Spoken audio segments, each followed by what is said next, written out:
Artaya pratibodhitam bhagavatam Narayanena swayam vyasena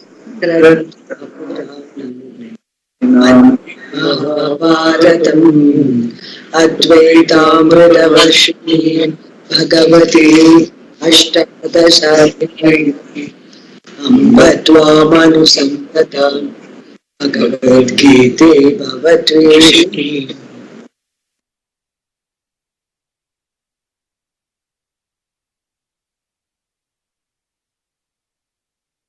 Karmikas accept that when ragadveshas are gone, one gains moksha. So Shankara uses the same argument. When the person knows he is no longer limited, can there be ragadveshas? Since his likes and dislikes have been destroyed or neutralized, there is a resolution of the pursuit of punya papa karmas. Resolution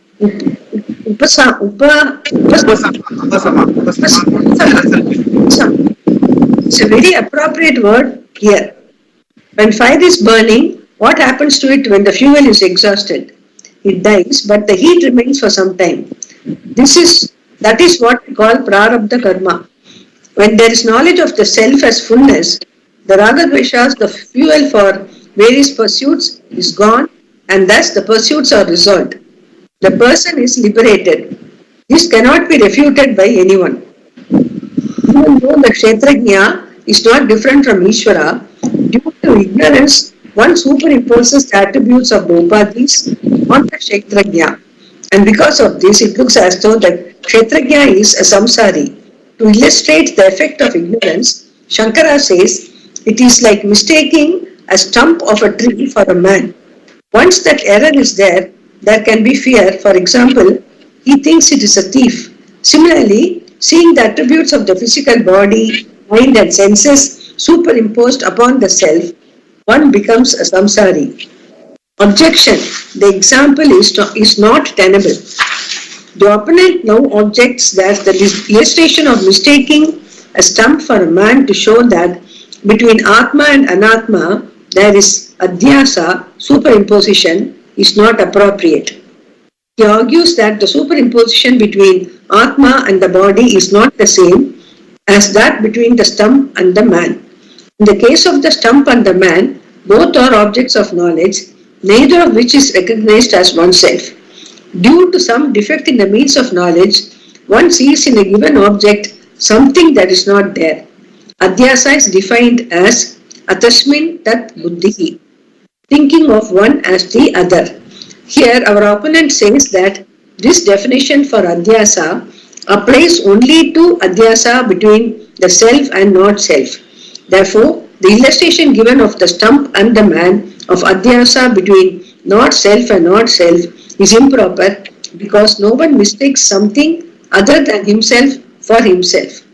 A stump of a tree is not mistaken for oneself. In his introduction to the Brahma Sutra Bhashya, Shankara argues that in adhyasa there is no such rule. Anything can be taken for anything else. Such is the nature of ignorance. It is capable of producing anything out of anything. Due to samyoga, the attributes of the body are assumed by the knower. Here, basically what happens is, generally that even this rope on snake, then the stump of a tree assuming for a man, that sort of an adhyasa, in the sense it is only, what do you call, there is only one object, rope is there, but you are taking it as snake, means there is artha adhyasa meaning, I don't know whether I have discussed it before, artha adhyasa meaning, artha meaning substance, there is only one substance, but if you don't take it as rope, you will take it as snake. Because of the fading light, or you already have a fear, or in that particular village or in that particular place you might have earlier seen the snake. So the snake in your mind appears on the rope. It is not that because of that it happens. Sometimes if you are fearful, you are already having some fear psychosis and all that, then you will say, no, manja kamalai kan. All we say that. So, like இரண்டதெல்லாம் பேய். இரண்டதெல்லாம் பேய், correct. Those sort of things can happen. So, there are two things in this. One is, after there really no substance is there, plus the jnana, the fear. The fear, Swamiji always to say, if once a person is fearful, he doesn't need a substance. He only, like Kamalaka, in the sense, anything, a drop of a hat, he will be afraid, without any reason. So, that can happen. So, why the Shastra talks about like this is, even though generally people think, Atma, I know about myself, then how can I take it as otherwise? But that is that. I know about myself that I is, even though that is precisely what it means here. The Kshetra and Kshetrajna, there is a confusion. We think that Kshetra is Kshetrajna. The body, that is body, mind, senses, is I. That is why this Kshetra and Kshetrajna, we think that Kshetra is, even though when we discuss, Kshetra and Kshetrajna has to be different. That is fine. But how we live? We say that our body, mind, sense is I. Kshetrajna. So the body, mind, senses and all that knowledge that is resting in the brain, all my, about the knowledge about my body, knowledge about my senses, sense perceptions, these things only we think it as knowledge and we call it Jna. Jna means knowledge. So our Kshetra and Kshetrajna are totally one. We don't differentiate. Even though when we discuss it here, it makes it very obvious. So that is why he says that it is not necessary that you think that you know. It is more like your rope on snake, or it is not like pot and clay. See, pot and clay is very obvious. Once we know that clay is the Satyam, pot is Mithya, pot is only Nama Rupa, because clay is Prakatitam. Prakatitam meaning it is very obvious. It is clearly available. Once you know, even though we call it clay pot, clay is reality, pot is only the Nama Rupa and all that. Whereas, why Shastra uses the rope snake and the stump of a tree and all that? Because the knowledge of the real I is only hazy. We really don't know what I am. That whole crux of the whole Shastra is, I don't know myself.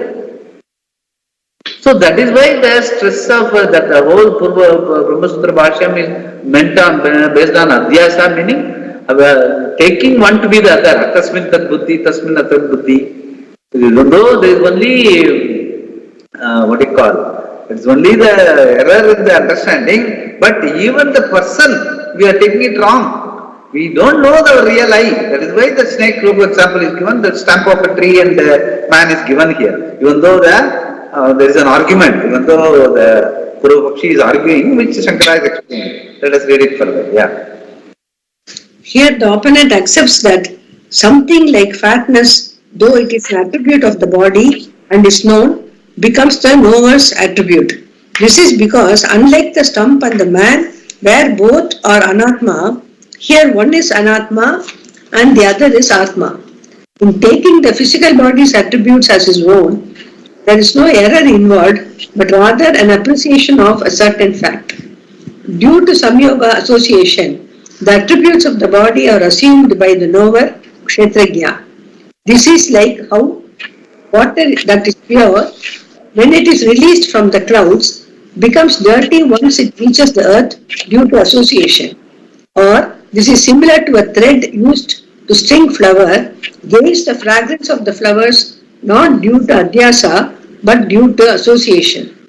Similarly here, the individual self, even though distinct from the body, is in association with the body and therefore assumes the attributes of the body like old age, death, etc. This is the stand taken by the opponent. See, they will say, no, it's Gaunam. They will say, no, I know. When I say I am fat, I know my body only is fat. I am just casually I am telling you I am fat. But honestly speaking, Swamiji will use the example, putre nashto, aham nashto, putre pushto, aham pushto. In the sense, when the son is not doing well in the exam, you feel something inside going wrong. Even though externally I don't know, I know my son has not done well in the exam, I know very well, it's not that I don't know, but still something inside is giving way. That means what? It's not secondary, it is totally, your sun is totally very much inside, even if you go to Rishikesh. So that is why, that is adhyasa only, it is not just secondary and all that. You have to recognize that and you have to come away from that. So that is why Shastra is it doesn't accept the objection given by the person. No, it's not that I am not fat, the body is fat. I just say, no, you think inside you are fat. If you have a complex, if you see a thin person, you feel you are down. If you say, I am not taking care of myself, say, I don't look that well and all that. The whole thing is I. Body does not complain, even if it is fat. But you complain. That means what? It is not the problem of the body, it's the problem of you. So anything and everything, you associate yourself with everything. Every kshetra, you associate yourself. And so that is why the kshetrajna, supposed to be a fulfilled, complete person, he is always downplayed. And he cannot accept also. At the same time, the reality being, kshetrajna is the Purnam Brahma, Aham Atma. Whenever it is given a bad name, you are not able to accept it. At the same time, you continue to do that throughout your life. That is a dilemma that you have to sort out. You have to be honest with ourselves and understand it clearly. And there is that the alertness is important in life. Whatever you need to do, you have to do for your body or your son, either way. But you cannot take it upon yourself that I am the body or I am the son. Both are very equally mithya. That we have to understand that. So that's what he is trying to stress on that. Footnote, this is the position of the Nayayika who takes the Atma as an agent, an employer, Karta, Bhokta, enjoyer, Karta, Bhokta.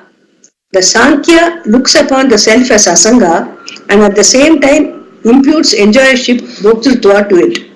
For the Mimamsaka, the Atma is always an agent, Karta, because in his view, everything is centered on action.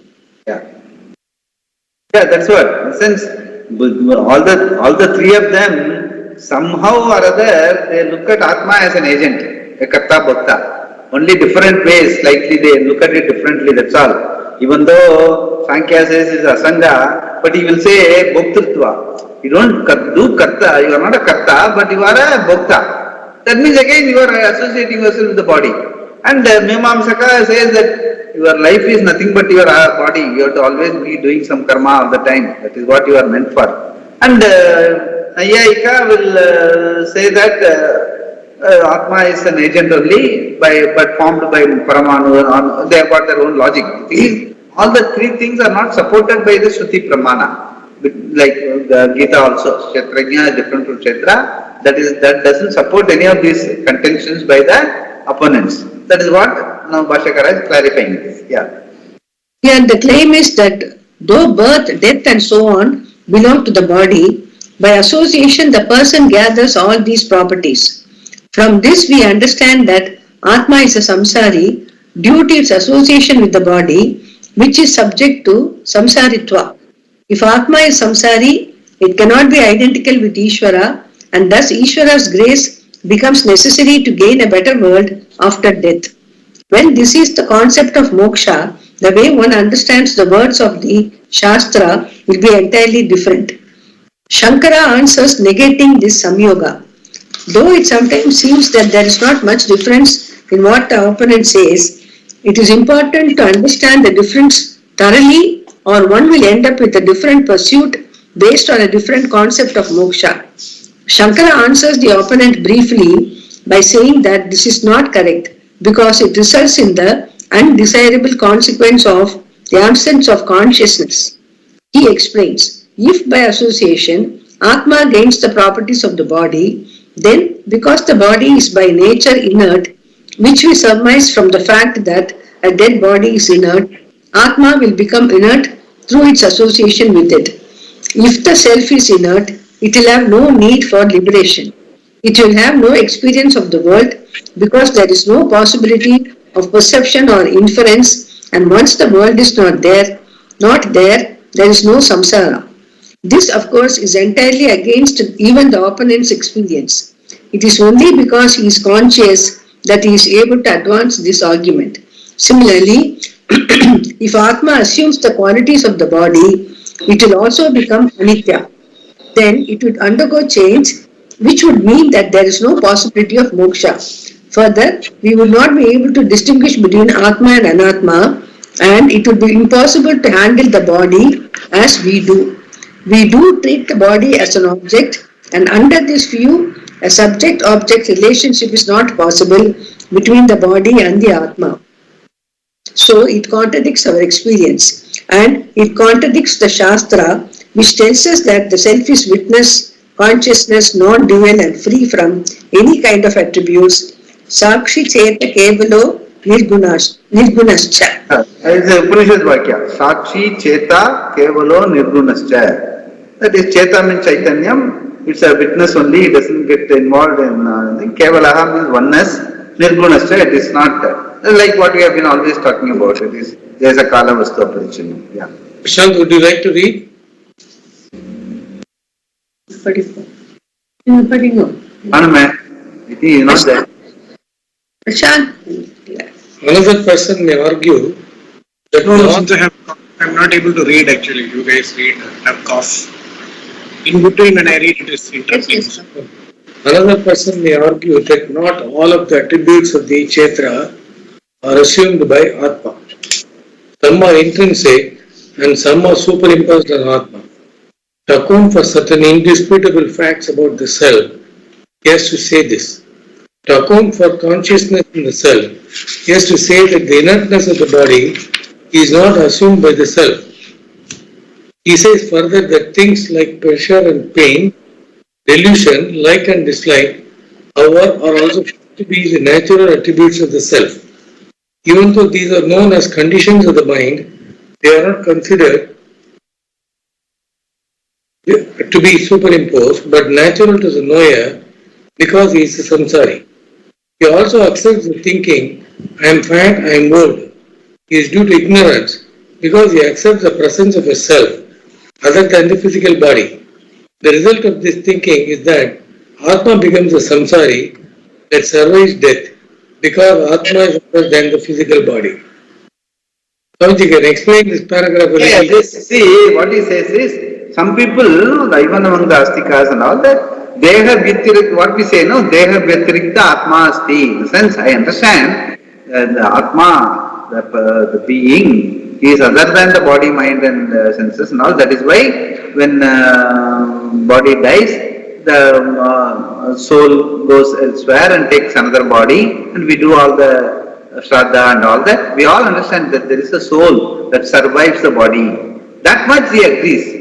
But that the problem is, even the soul which they are assuming, even that has its own, what you call, raga dvesha, in the sense samskara, what we call samskara. It takes the hurt, it takes the guilt because of the associated punya papa and all. That is why we say that they will have a better birth or depending on the samskara and all that. So, even though it does not have complete association with the body, but the feelings, the emotions, then the hurt, guilt, all his bias, and all he carries along with that. That is why that is the Shastra also recognize, unless you understand the Atma, the reality of Atma before you leave this body.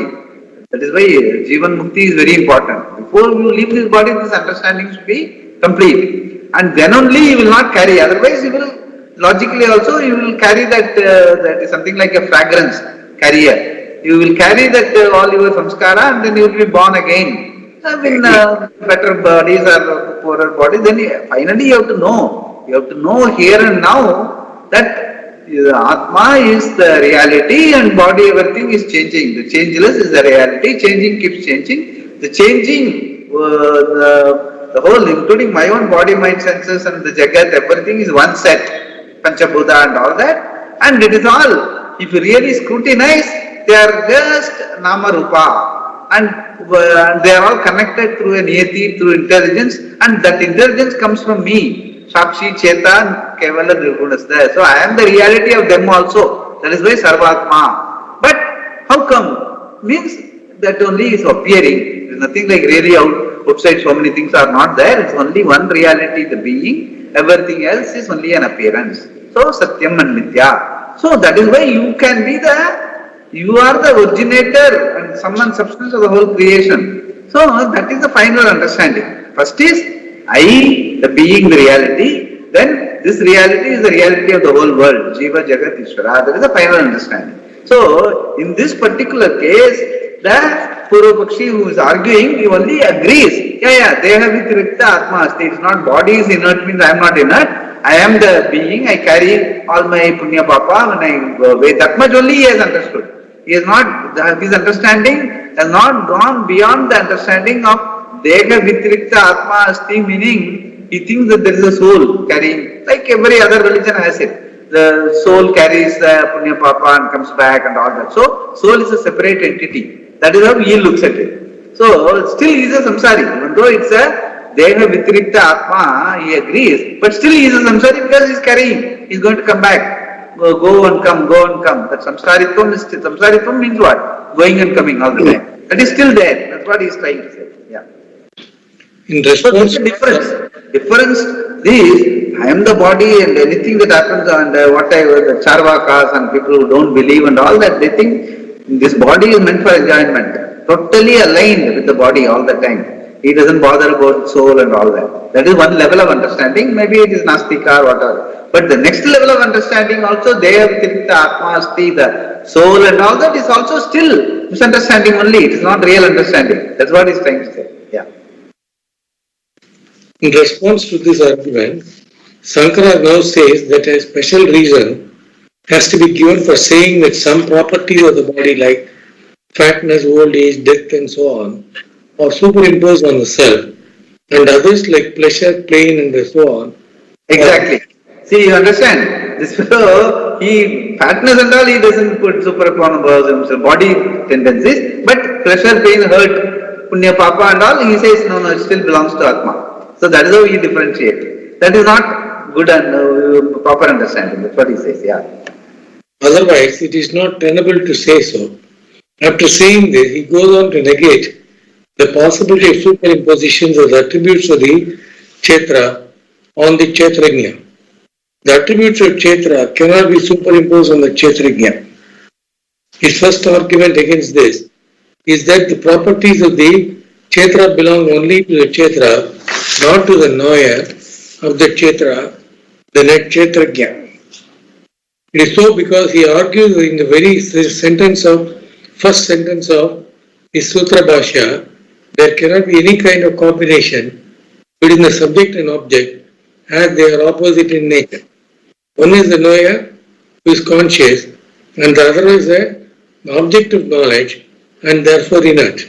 Yeah, basically that Sutra Bhashya, what he is talking about is very simple, very simple, but it is something somehow we are missing. Since it says Asmat Yusmat Pratyaya Kochara Yogo, it starts like that. Meaning, when you say I and you, we all know very well, when I say I and you cannot be I cannot be you. This difference is very obvious. The same thing applies to I and my body. Because the way in which I objectify you, I objectify my body also. Then, how can you confuse yourself body to be you? That's what Shankara asks. So he says it is purely adhyasa. Adhyasa meaning it is not a reality. Adhyasa itself is not a reality. Adhyasena sambandha. There is no real sambandha at all. But adhyasena sambandha, because of lack of understanding, you have a real sambandha. There is no real sambandha. That is why every one of us is Brahman. Vivekananda told, it seems, he wanted to go through the whole of India and tell everyone that you are Brahman. It was so much affecting him. Because how come people don't see this? That's what Shankara also says, the Adhyasa Bhashya. Adhyasa Bhashya in the sense, it is so very obvious. Swamiji also used to say, how can people not see this? That how much you can see other body, this body also is made of the same set of bones. Then why do you say your body is you? Your body you can say, but you cannot say you. But most of us think it that way. That's what he says. The first sutra, that's what he says. Yeah. The Kshetra, the object, is established only by means of knowledge, but the Kshetrajna, the knower, is a self-evident. Between the one that illumines and the one that is illumined, there cannot be any combination at all. Yet there seems to be a combination due to ignorance, avidya. Thus, there is no reason for saying that one particular attribute like mortality is superimposed upon the Kshetrajna and another like sorrow is intrinsic to it. You got it? See, this is a beauty. One is, when I die, my soul is not dying. I understand. But when I am in sorrow, I am in sorrow. Sorrow also belongs only to the mind. And mind doesn't complain.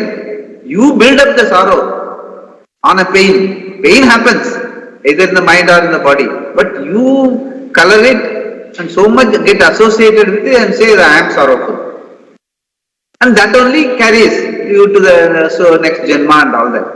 That samsaritum starts there, he says. Yeah. It is defective reasoning called Ardhandanya or Ardhanta Nyaya. Ardhanta Nyaya means Ardhandanya. Ardhanta Nyaya. How one part of it you say it is not you, the other part you say it is you. How can it be? Body, mind, senses is one complex. Body does not belong to me, but mind belongs to me. How it can be possible? Ardhanta Nyaya, the famous is, one fellow said he wants to be smart. He said, one half of the egg I will preserve for hatching, another half I will make an omelette and eat. Is it possible? That is called Ardhanta Nyaya. Yeah. It is defective reasoning called Ardhandanya, which is saying that one half of the egg is for eating, the other half for hatching. Sankara extends the opponent's own argument to refute him, pointing out that both are superimposed due to ignorance. An intrinsic property cannot be given up. Secondly, any intrinsic property cannot be given up. The nature of the self is consciousness. Can you give that up and be sometimes conscious, sometimes not? It is not possible. Whereas sukha and dukkha, joy and sorrow, come and go while you remain. It is clear that they are not essential properties of the self, and further, they are opposites. A thing that cannot have two essential properties that are mutually contradictory. If Atma is Sukha Surupa, there is no possibility of it having Dukkha. And if Sukha and Dukkha come and go while you remain, neither of them belongs to you. Just as sometimes you are awake, sometimes in deep sleep, sometimes dreaming, and therefore you are neither the sleeper, waker or dreamer, but someone who is invariable in all the three. Yeah, this is called the prakriya that is used is called avastatraya prakriya. In the sense, sleeper, waker and dreamer, you are sometimes sleeper, sometimes waker, sometimes dreamer. But you subsist all the three of them. That means you are other than the three of them. What are you? So that is why you are Atma. That is the explanation given by the Upanishad, Mandukya Upanishad, as well as Brihadaranyaka Upanishad. That is what he is talking about. Yeah. The Sukha Vritti does not belong to the self, but in Sukha there is Atma, as in Dukkha there is Atma. And without Atma there are no Sukha Dukkha Vrittis. Yet Atma remains free from Vrittis as they come and go. Thus one reason for concluding that they are superimposed is that they can be given up or assumed. For instance, if desire is the nature of Atma, it is not possible either to have a single discrete desire or to give one up. There will only be one vague, absolute, eternal desire that cannot be fulfilled. A desire, as we know, is centered on an object and lasts only until the desired object is gained or you grow out of it totally. It arises and disappears in time. If we say I am the desirer, it is due to avidya because the desire is a property of the Kshetra, not Atma. If it belongs to Atma, you can neither give it up nor pick it up because it is you. How can you give up or pick up yourself. Yeah, which also these things we have discussed, like I have always been telling, the changeless is the reality. Changing will always keep changing. So anything you are able to look at it and it keeps changing means then you can easily say, okay, it is not me. The reality of me is changeless. So anything changing, you must be, that's all indicators, or in what you call, in the Prakarana, for Mithya can be easily proved by Yukti. Yukti means by reasoning. These are all the reasonings. Anything that is changing, anything that has opposites, like here he talks about Sukha and Dukkha, pain and pleasure. We also have discussed hot and cold.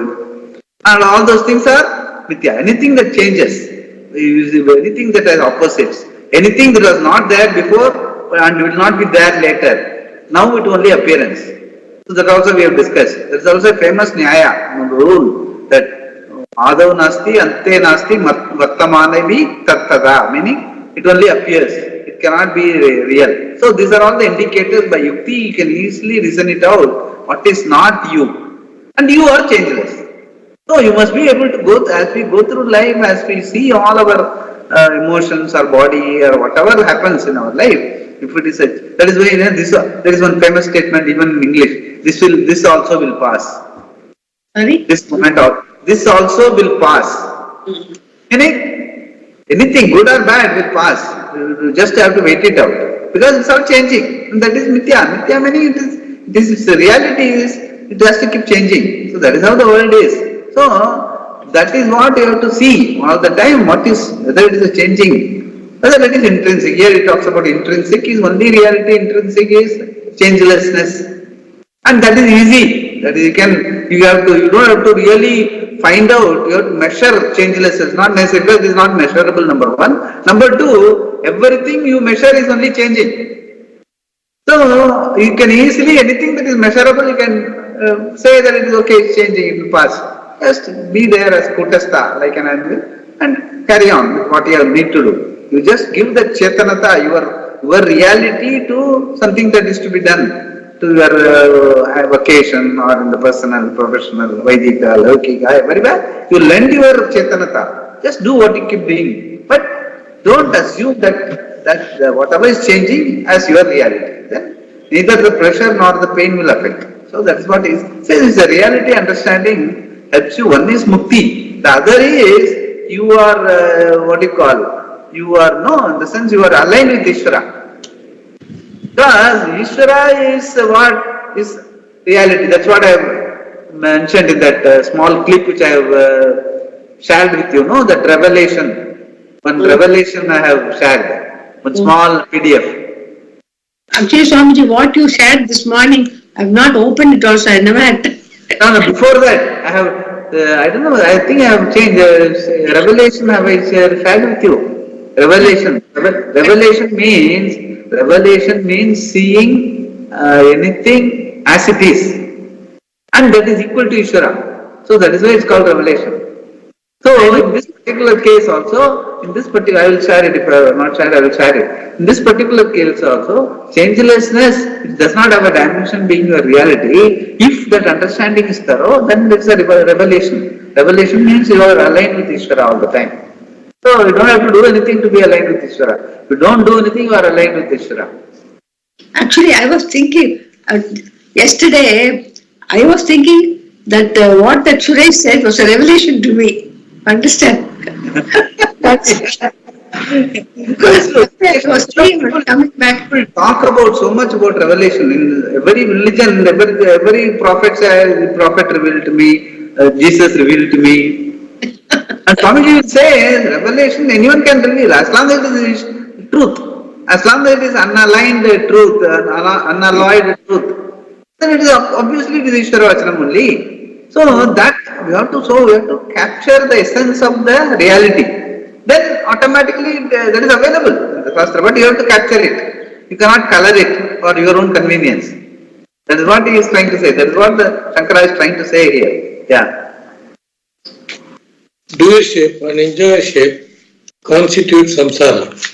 Therefore, Shankara concludes samsara obtaining in what is known and characterized by doership and enjoyership is imposed upon the Atma due to ignorance. and Atma is not at all tainted by that. As long as you are a doer, you do karma because of which there is karma phala and therefore bhoga. These, even though they belong only to the kshetra or superimpose on the witness consciousness, the Atma, due to avidya. Anything superimposed upon something else cannot affect it either positively or negatively. The mother of pearl, mistaken for a silver coin, has no purchasing power, and the rope mistaken for a snake will not bite you either. Nor does the mother of pearl or the rope undergo any change just because it is mistaken for something else. What is mother of pearl? Mother of pearl is muttu, that is the seashell. Seashell, yeah. Seashell, when you go on the beach, the seashell will look like silver. Yeah. So, people will be very anxious, they will go near and they will see right, left and center. Just shell. It is not even a silver coin. So, that is what they have observed, all those things. Brahma Kilinjal na. I've heard it as only Kilinjal. Kilinjal வந்து Kilinjal, yeah.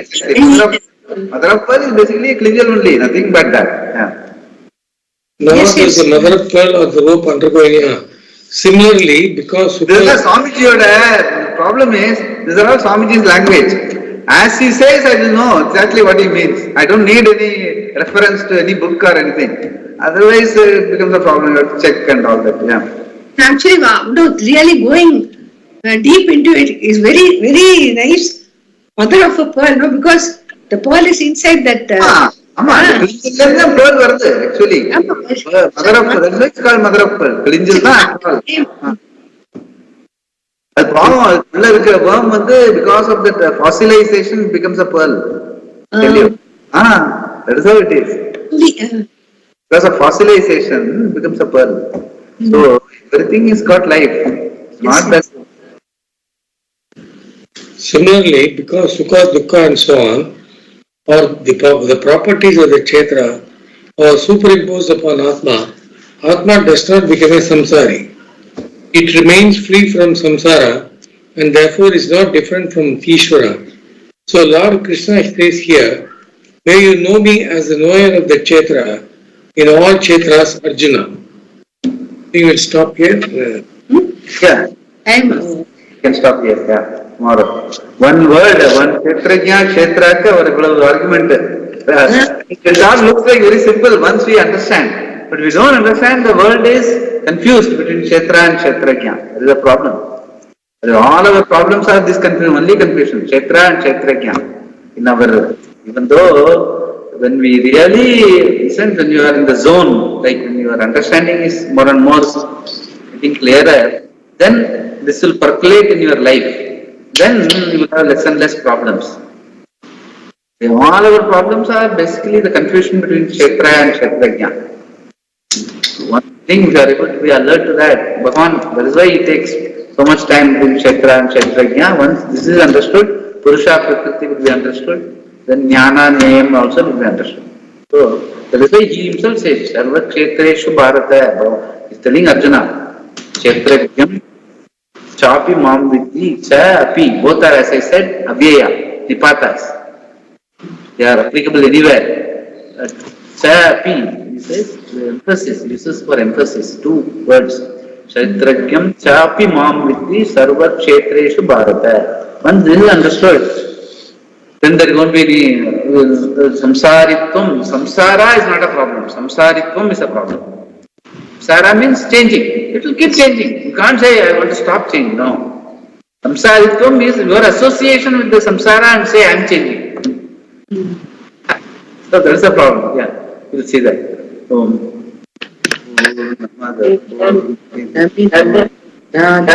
Namudachyate Purnasya Namadaya Purnameva Vasishyate Om Shanti Shanti Shanti Hari Om Shri Gurubhyo Namaha.